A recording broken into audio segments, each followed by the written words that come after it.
Welcome to this Wise Living Water podcast. Our messages are dedicated to guiding individuals towards a closer relationship with our Lord and Savior, Jesus Christ. Dr. Norman Wise is thrilled to embark on this journey with you. Through these podcasts, we aim to provide insightful material that will inspire and uplift your spiritual journey. Join us now as we delve into the teachings of Jesus Christ and explore how we can apply His wisdom to our daily lives. Together, we will reflect on the power of faith, love, and compassion in shaping our existence. How do we learn how to succeed? How does one succeed at life? And so that's what we're going to be doing now. The first thing you have to know is I don't mind being interrupted, and so you can wave at me at any time, the raising of the hand, and I'll be glad to entertain your question. You may not like my answer, but I'll give you one. In most likelihood, could be I don't know. That's sometimes my answer. But you shouldn't leave here with any question unasked.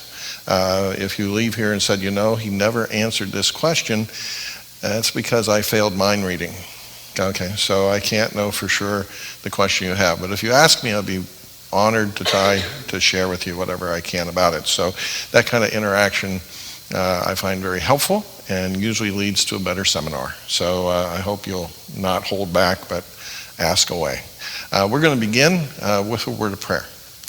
Dear Father, we would ask now that you will help us. Each person here is coming from different backgrounds. They're coming out of the context of their complex history in life, and you know that. You know everything about them. You've brought them here in your sovereign grace, and you have allowed them to dwell here to think about these issues about success today. So Lord, you know why you have them here, and we would ask that you would give them that which they've come looking for. Bless them with insight, give them awakening within their soul of that which they most need this morning. And I would ask, Lord, that each of us could just get a clear picture of how we can move forward in seeking to not waste this precious life, but to succeed. And we ask this, Lord, in the name of the Messiah, Jesus. Amen. Okay, we're going to begin off with a real question. What is success? And there are many different answers to that question. Some of them are up there. Anybody want to venture an answer to the question? What is success? What is just if someone was to, ask you, well, what do you think it means to succeed at life? What would you tell them? Anybody want? Being happy. Okay, so to be successful is to be happy. And in fact, I had a friend who was on heroin, and we had that discussion. So, because heroin made her happy, and had made her happy from 16 to 40, but had some unhappy consequences were not so good. But when she was on heroin, she was happy. But one of the things is happiness is a definition for success. What else? Faithful. Okay, so we could say being faithful in our responsibilities is to be successful. To have peace. To have peace. Have peace. Okay, so to have inner peace would be successful. Okay. Right. Okay. And most of the time, what do we connect sometimes with being happy and being peaceful? In other words, what is the means of gaining peace and happiness? Many Americans believe anyway. They believe that there's a vital aspect of having peace and happiness. Actually, two. Money, yes. I talked to a young person not long ago, and they go, I know that all I have to do to be happy is to get money. And so they were very focused on, because they thought happiness would bring them both peace and happiness. Give me money, and all will be well. And what's the other thing that we think will bring us peace many times and happiness? Yeah, if I could just get the right people in my life, and if they would behave themselves. Now you see, you need two things. I need the right people in my life, and I need them to behave themselves. And of course, that's problematic because has anyone had a problem controlling the people in your life outside me? Yeah, I mean, in other words, these people that are supposed to be the source of happiness and peace, they're not doing their job. And so Americans struggle because many times I think that is how we have defined. We do want peace, we do not happiness, and we have said, how do you have peace and happiness? Well, having power, having money, possessions, and having people. So basically power, possessions, and people. We think that's the way that we can be happy. And the problem is there are people. I once led a study. In fact, the first thing that, some people asked me to come into a community where everyone in the community is a multimillionaire. Okay? And they wanted me to do a study for their neighbors, and so they were going to send out a letter inviting their neighbors in. And they said, well, what should the first study be on? I said, how to be successful. And they all said, you're crazy. These people already, have all these, they're not just mere millionaires. They were multi-millionaires. I said, trust me, just say, and we filled and packed the house because, you see, they knew something. Their money hadn't given their happiness or peace. Whereas most of us think if we had some more, it would. Okay? And they had people in their life, lots of people. In fact, people love to be friends with rich people. But those relationships weren't always healthy. And so that wasn't bringing them peace of happiness. And they had power. They could get things done. They could move things. They could get corporations to do things, but still didn't feel successful. Isn't that? I thought it was one of the most fascinating things in the world. Because you see, most of us, we never have the chance to click those off. What Rockefeller said. They asked him, well, Mr. Rockefeller, how much is enough? And he said, just a little more.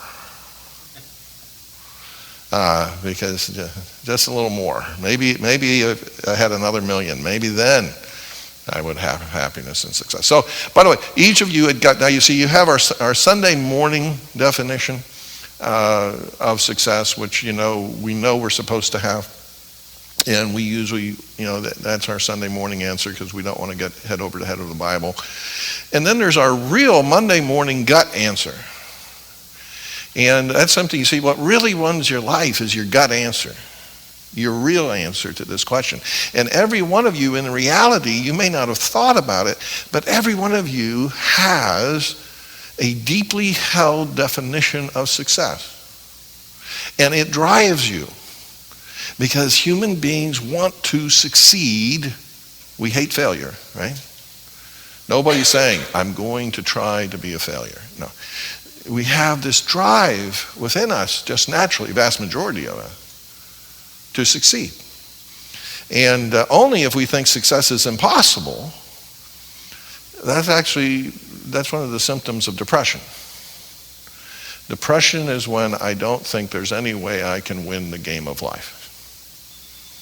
That it's a no-win game. That's depression. I'm hopeless.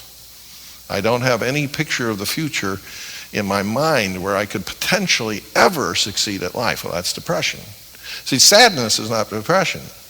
Everybody is sad. In fact, it's appropriate to be sad at various moments. There's sad things that happen. And if you're not sad when sad things happen, well then, that's sad. So that's not good, okay? So the thing is, but when I say I'm sad today and I'm going to be sad forever, I'm losing today and I'm going to lose forever, and there is no chance that I'm going to get to the end of life and win, yeah, that's depression. Because see, now we've made a prophecy. You know how much we know about the future? Anybody want to guess? How much do you know about the future? Zip! We don't know what's going to happen. We found that out this week. Several occurrences. Just suddenly life changes. Bang, just like that. And so the thing is, we don't know about the future. Good or bad. See? We're going to be talking about what is successful. I'm going to give you my definition. I'm going to define success for you here. This is not the definition, my definition of success began out pretty much common. I was in health class in the 7th grade. There was a girl that I wanted her to like me. Have you ever wanted somebody to like you? It can become a real obsessive type of thing, can't it? So I had been trying to, do some stuff, and I had been trying to be cute and flirty and all that good stuff. And then she, was sending out signals that she was rejecting me, and she made fun of me in front of the entire class, right? And so I turned around all angry and everything, and I said, if I had money, you would like me. And that revealed something. I'll never forget that moment, because it revealed something it was something that was core. See, there's something that was very core. I believed that if you had money, people would love you. Which there's a certain truth to that, but the type of love they're going to give you, though, that's a whole other issue, see. But because I had come from a family where there was always all these arguments about money and everything else, and, there seemed like the whole thing was because there wasn't enough money, we couldn't have a happy home, and if we had more money, we would have a happy home. I decided that love must come out of money. And when I heard myself say that, even at 7th grade, I said, oh, that's not healthy. Have you ever known that sometimes your deepest held beliefs, because they're ugly, you don't let yourself know what you believe? In other words, none of us want to believe an ugly thing, right? None of us want to hold on to something that, once you voice it, it's kind of self-evidently not true. But our heart can base all of our life on that. And so, and then I said, well, if I followed rules A, B, and C, I could get somebody to love me.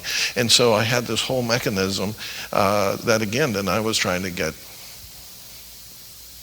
So I was caught into the very same types of success that we have here. But through, I went to the school of hard knocks. See, experience is the best teacher. It's just the most expensive, okay? And so the good thing for young people, by the way, hi young people, nice to have you here. Young people, they could in fact take what I'm saying and they could learn it and adapt it, and they wouldn't have to go through the school of hard knocks more than you've had to already. Hard knocks start early, I know. But the thing is that, we can either learn it, we can adapt it, we can believe the truth and not learn it through a painful process where we have an aha. And by the way, pain either will make you better or bitter. And so pain doesn't guarantee you'll get wise. You might just get really stubborn in your stupidity. Because if you don't change your mind, insanity is, I do the thing, I approach life the same way I've always approached it, and I'm waiting for reality to change. Yes, the last time I jumped off the roof, I fell and broke my arm. But this time, I'm going to fly. Yeah. Absolutely. See? Reality eventually will have pity on me, and gravity will not work today. Yes. We have a counseling program here, by the way, if you think that. So, you can call Janet and come on in. We'd be glad to talk to you about gravity works. Okay? But it takes sometimes a long while for us to accept that, and some people never do. Just go to a nursing home, you'll find some people that are 80 and 90 years old, and they have never change their mind about anything. And that's not good. So this is how I have come to say, read this with me. Success is being sane, stable, spiritual. Okay, we'll do that again, because some of you thought when I said read that with me, you thought that was silent. I meant that to be out loud. I understand that could be confusing, so let's try that again. Success is being sane, stable, and spiritual. Sanity is figuring out what reality is. The difference between an insane person and a sane person is that a sane person knows what is real, and an insane person thinks something that isn't real is real. Now I was really radical with this. I raised my kids, different.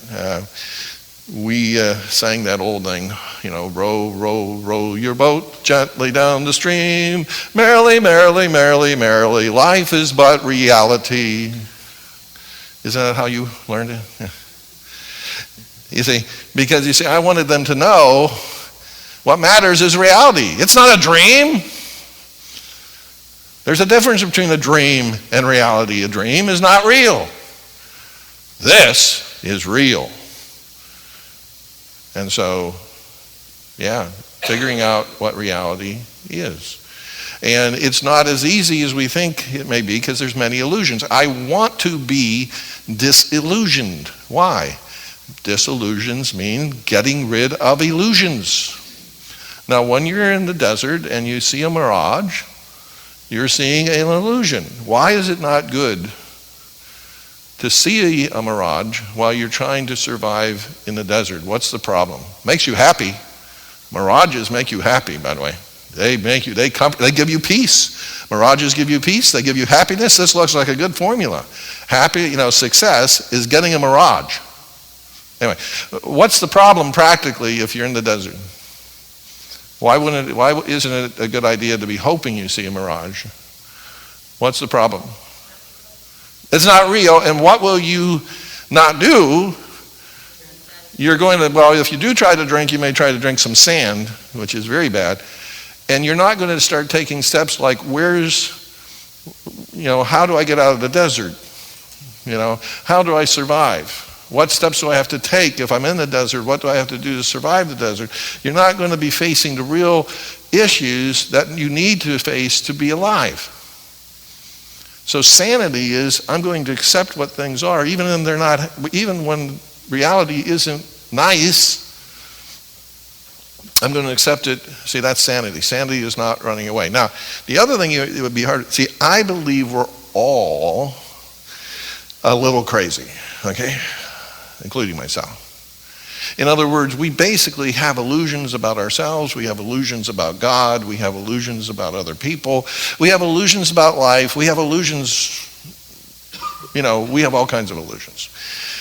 And the vast majority of people are not dealing with reality.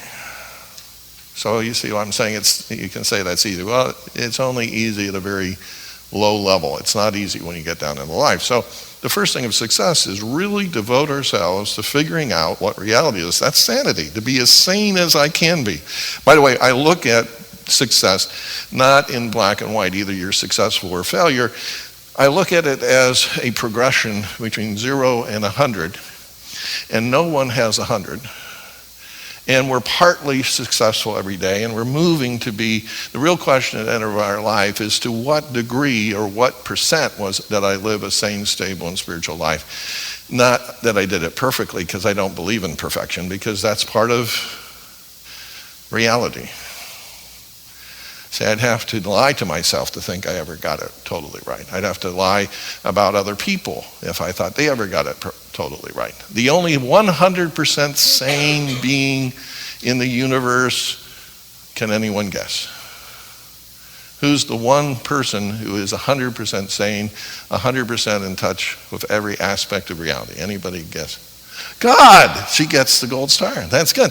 God is the only one 100% sane. And we're attempting to be like God, which is to be sane, but we haven't attained that yet. We're growing, progressing, moving. Now, stability, yeah, go ahead. So what I'm hearing you kind of say is sanity is figuring out what is reality, and no one is successful 100% of the time. So if our journey is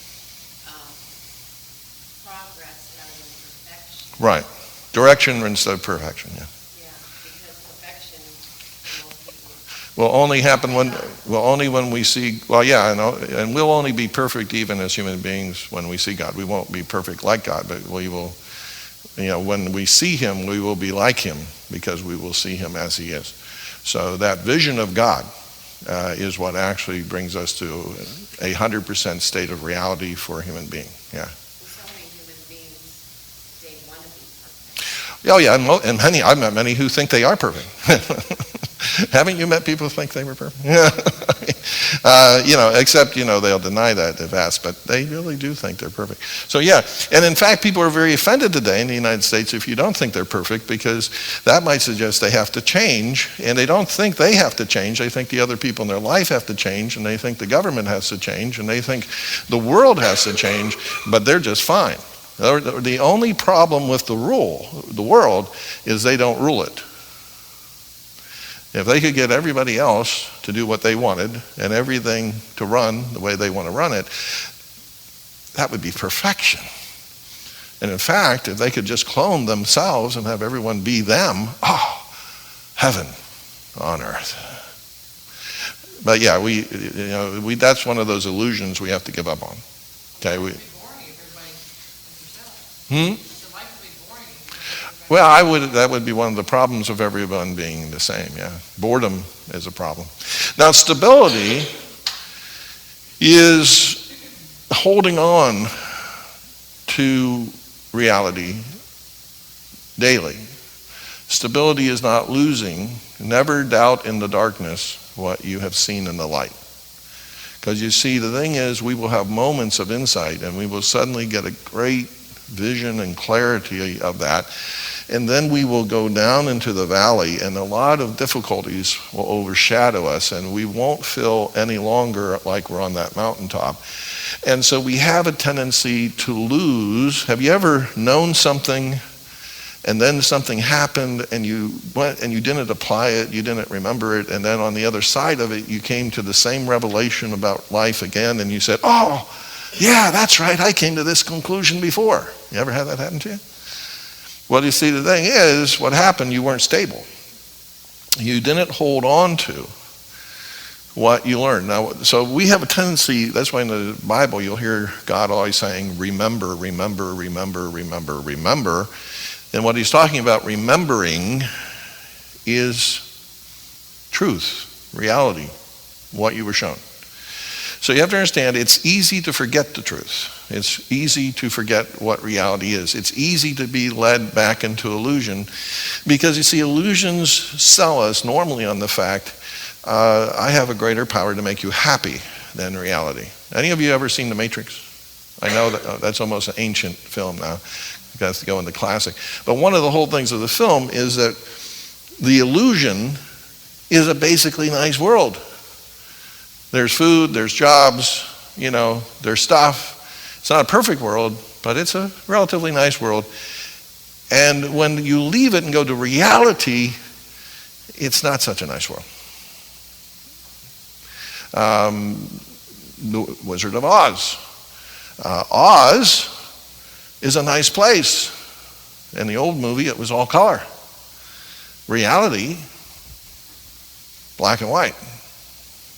So you see, illusions usually have better press than reality.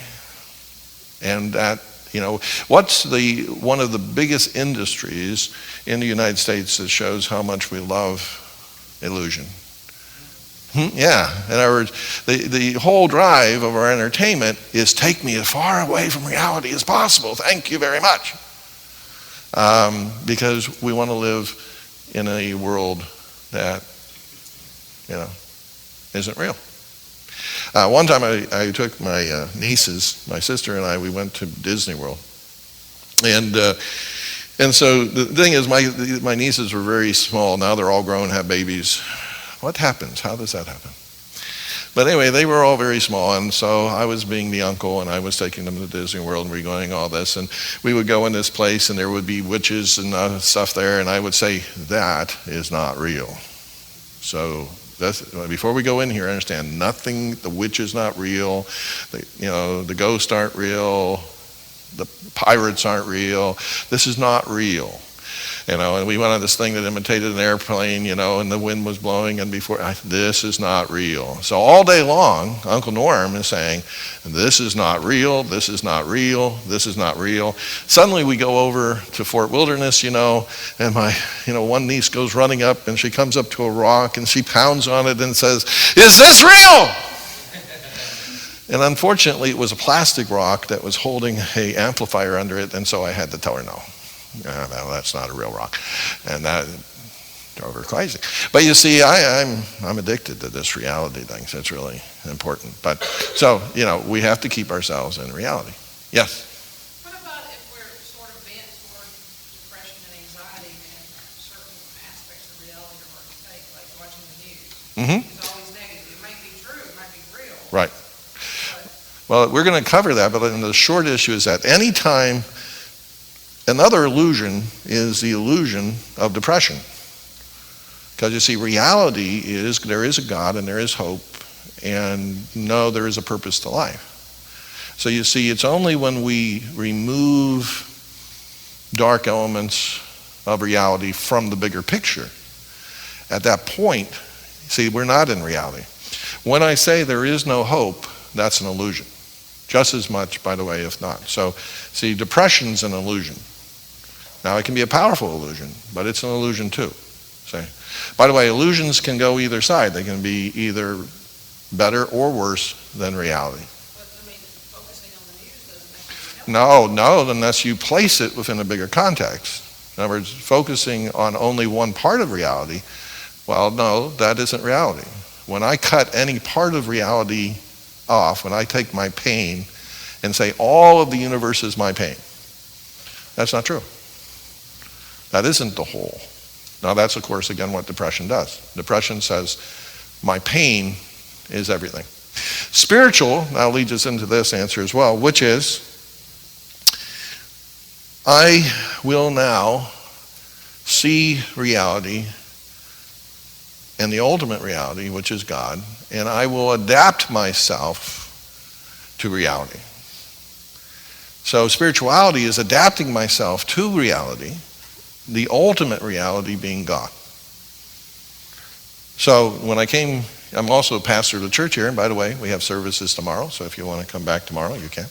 The thing is, I told the congregation, I said, basically there's only two things that I'm ever going to teach you. We are going to figure out what reality is, and we're going to adapt to it. Because that is my whole philosophy of life. I'm a radical realist. So we're going to figure out what reality is, and then rather than be against reality, rather than war against it, rather than pretend or deny it is what it is, we're going to adapt ourselves to it, because that's what's healthy. Because to be healthy, to be successful in reality, is to adapt to reality, to be in accord with reality, to be in harmony with reality. And the ultimate reality is God. Okay? And that's what we have to understand. If we have cut God out from the reality, we're in an illusion, because God is the ultimate source, in fact, of everything else that's real. He's the ultimate reality. So that's what success is. So what we're really talking about is, how can you and I be sane, stable, and spiritual? That's what we're going to. Now you see, the tools you're going to be given today will help you to move in the direction of being sane, stable, and spiritual. They won't necessarily move you in the direction of being richer. They won't necessarily move you in the direction of making everyone love you. We have, in fact, you don't have that power. You can learn to love them, and you can have good influence on them, and that can encourage them to return love, but it's really outside our control, which again, we're going to talk about the first principle of reality, which is the 100% rule. See how nicely that flowed? The thing is, I want you to read this. This is the first key idea. It's the key idea, in fact, to the entire thing. If we don't have this, you will not be successful. This is the core belief that you must have to begin moving in the direction of success. So let's read it out loud.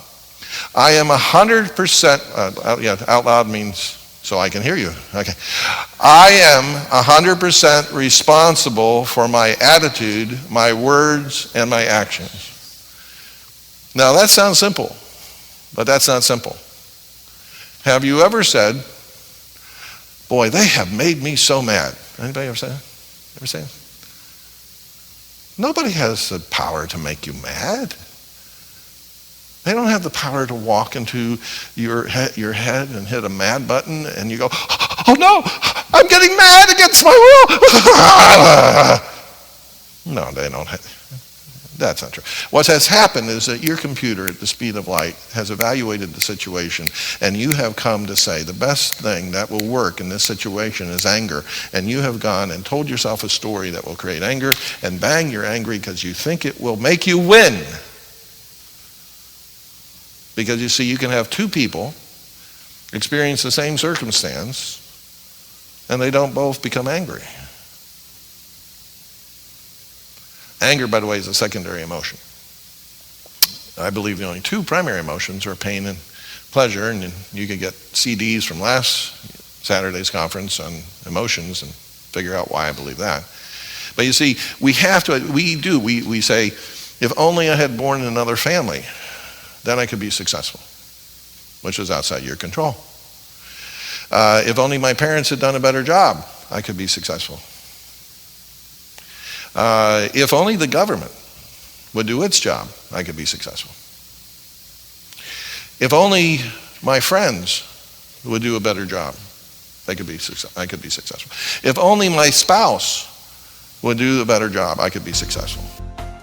Thank you for choosing to be part of the Wise Living Water podcasts with Dr. Norman Wise. We hope these podcasts serve as a source of inspiration and enlightenment as we grow in our faith together.